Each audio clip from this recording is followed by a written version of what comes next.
ربي سبحانه عز وجل مدح المهاجرين ومدح الأنصار لأنهم مستحقون لهذا الثناء القرآني، خاطر وقفوا مع الرسالة من البداية إلى النهاية. والله خلد ذكرهم في آيات كثيرة، منها في سورة الحشر الآية 8 ربي سبحانه خلد ذكر المهاجرين، يهضر في المهاجرين ديال الآية 8 من سورة الحشر، يختمس بقوله أولئك هم الصادقون. يفكسنا ربي وصف جميل، وصف جليل، سعن ثيثت سعن الصبر، وربي سبحانه يفكسنا الوصف ديال الآية 8 سورة الحشر، يعني أولئك هم الصادقون. ومقام الصديقية مقام رفيع جدا، كما في سورة الفاتحة كنقرأ قوله تعالى يهدنا الصراط المستقيم صراط الذين أنعمت عليهم. من هم الذين أنعم الله عليهم؟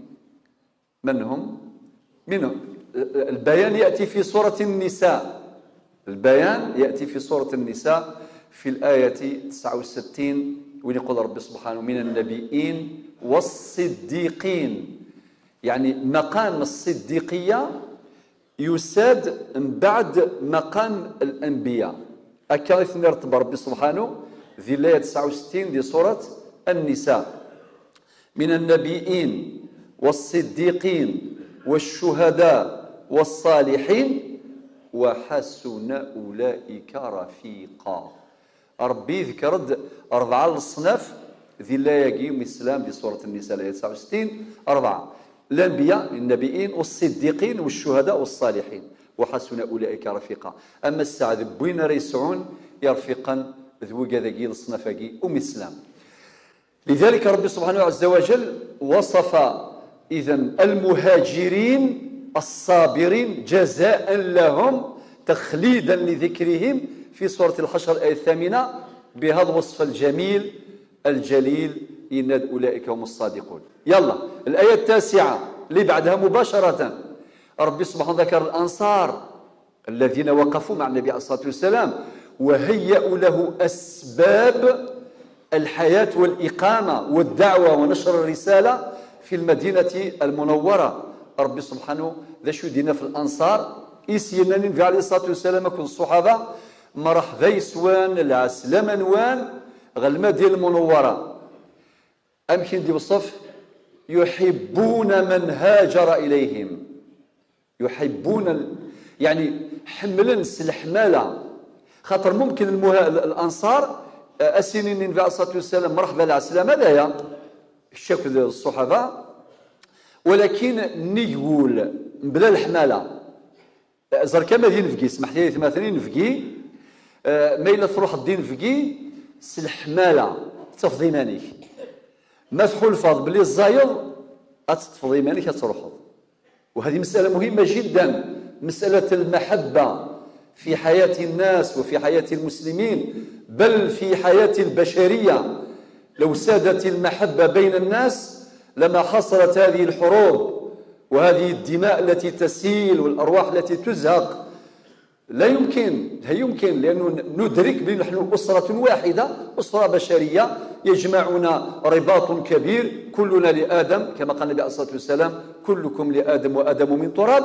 وربنا قال في سورة الحجرات في الآية رقم 13 قال وجعلناكم شعوبا وقبائل لتعارفوا، ما قالش لتناكروا أو لتتحاربوا، قال لتعارفوا. وبعدين وضع معيارا عادلا قال إن أكرمكم عند الله أتقاكم. إذن الأنصار في الآية 9 ربي وصفهم بهذا الوصف حملا وقاذي هجرا الوصن. هناك وصف آخر صفة ثانية ويؤثرون على أنفسهم ولو كان بهم خصاصة، الإيثار في حياة الناس. معنى الأنصار كيستقبلوا المهاجرين مرحبا بكم العسلامة نون ما شاء الله، وأعطوا لهم كل وسائل الحياة، وكان اللي يخلي من حقه خلاو من حقوقهم، والحديث يطول في هذا الباب والأدلة كثيرة، من أجل تيسير حياة النبي عليه الصلاة والسلام والمهاجرين. الدين سنثبوت نكون أحيانا الجيران كان سمحتي على كل حال في كل تفضيون ذيك زما في رواية ربما هذا في حياة بعض الناس ماشي كل الناس حاشا يقطع الطريق على جاره قل ما تفوتش أنا عماه ممكن طريق عنده 50 سنة ويقول لك ما تفوتش هكذا جدو أعطاه كي جاء الحفيد يقول لك لا أنا جانيول لانيولاسيون خلاص ما نقبلش هذا الطريق. ولا ممكن سمحتي باش تفوت تريسيتي ولا الغاز ولا هذه الأمور معروفة يعني في حياة الناس. وهناك عرقلة من بعض الناس في إتمام هذه المشاريع التي تعود بالخير على المجتمع قاطبة، وهذا يمنع شرعا ويمنع قانونا. والقاسم المشترك بينهما ما يسمى في الشريعة والقانون بحقوق الارتفاق، وهي موجودة في القانون المدني قانون 75-58 المعدل المتمم بالتفصيل.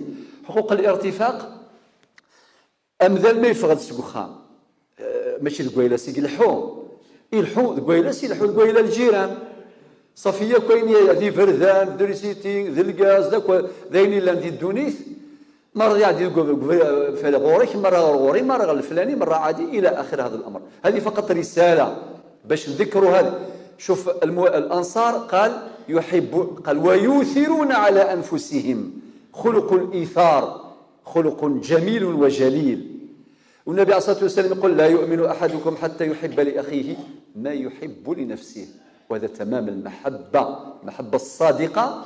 أي نتحمل ضيمانك حملي في وياض أكن ثليض الريمانيك القمكان الوياض القمكانيك الريمانيك القمكان السن باش بنادم هذه يسعوا الميزان وذي يسعوا الصواب وذي يلحو على حسابك ندلنا اللاية هذو غير ما اللاية يدينا ربي سورة الإسراء إن هذا القرآن يهدي يعني يهدي يرشدنا ويوجهنا ويرينا.